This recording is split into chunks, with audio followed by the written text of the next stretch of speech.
Today I'm going to be doing an unboxing of the Harbor Freight Central Pneumatic Airbrush Compressor with the Airbrush kit. We've got 58 max working PSI and 1/5 running horsepower compressor.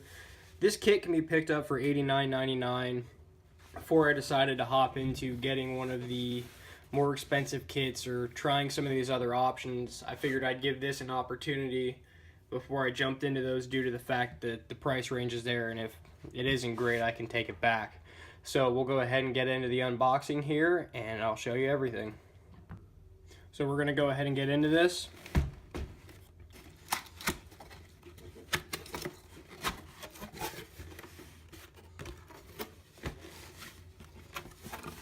So it looks like here on top we have an instruction manual for the compressor and the compressor kit. It's about 20 pages, just kind of goes through the basics of the compressor and such.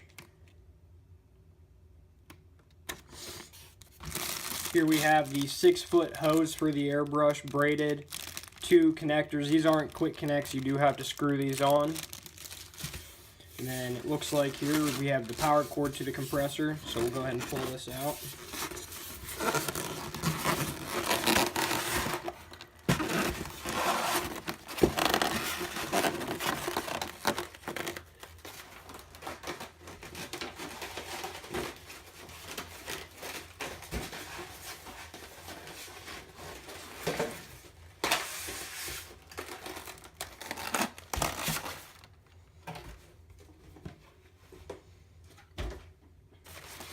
So we are into the compressor now. Here on the side we do have our airbrush kit. Here it's showing the airbrush itself, a dual action airbrush with a 0.3 needle in it. It does have a cup, it is not gravity fed, as well as a siphon container. And it looks like some type of little hanger and a little bit of a wrench. We'll put this aside and get into more detail on this here shortly. If we open this up, we have the compressor here. And let's get this out of the way. Compressor's wrapped in some plastic. So here's the magic inside the box. This is the Central Pneumatic 1/5 running horsepower compressor. This does not have a tank on it. This is a hot feed constant. Going to be running at all times when you are using your airbrush.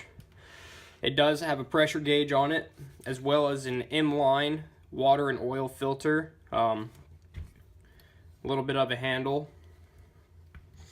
We have an on-off switch here, as well as the power cable, 110 3-prong. And something I've seen to notice that I really like is there's suction cup feet, so you're not going to have your compressor vibrating off your table when you're running it. It's really not too much involved with this. It's just a compressor. So we'll move on here to the airbrush.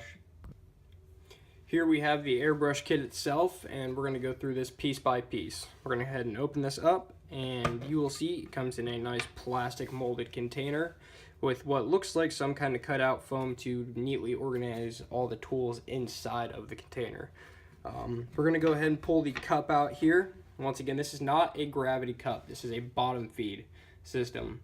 A lot of the reviews said, and I can confirm that now, that the tube in this cup does not go all the way down to the bottom, so you're going to have some waste material. There might be some kind of modification to do to fix that problem, but I'm not certain. Also, it is pretty nasty in the bottom of the cup. Might have to take a Dremel with a sanding bit on there to take care of that. Next, we're going to get into the tube, the glass jar here. This is for your higher quantities of paint. Glass jar here. As you can see, this is just an adapter here into the lid with a tube on the bottom. A lot of the reviews I saw, people were saying that this tube went straight down. You were having issues with spraying at an angle. As you can see here, this tube's longer and it gets into the corner, so they might actually fix that. Here we have a hanger to the kit that you can put on your workbench or working space. Not sure if this is going to work with that large jar on there, but I guess that's something we can look into. Just a small wrench for any adjustments. You honestly probably don't need this. Everything should be finger tight. And getting into the airbrush itself, we have the airbrush. Cap on there, dual action. Seems pretty smooth for the most part. Got a nice anodized finish on the back, red. And here's your inlet for your hose. As you can see, this comes out, just some kind of quick adapter that's included. And also your hose does contain one of these pieces. That's probably for just a piece of tubing. You got your needle back here, and we will take this out and get to the instruction manual on this piece.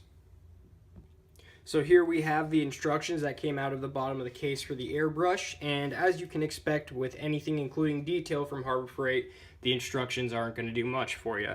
Here we have basic number call outs to the actual part itself on the list, and basically you're looking at a model diagram for your replacement parts. This has no instruction on operating, adjusting, or making any changes to this gun itself.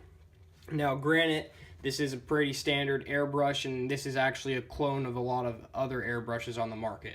So regarding adjustment for airflow, paint flow, items of that nature, it's probably standardized to the rest of these airbrushes that are dual action.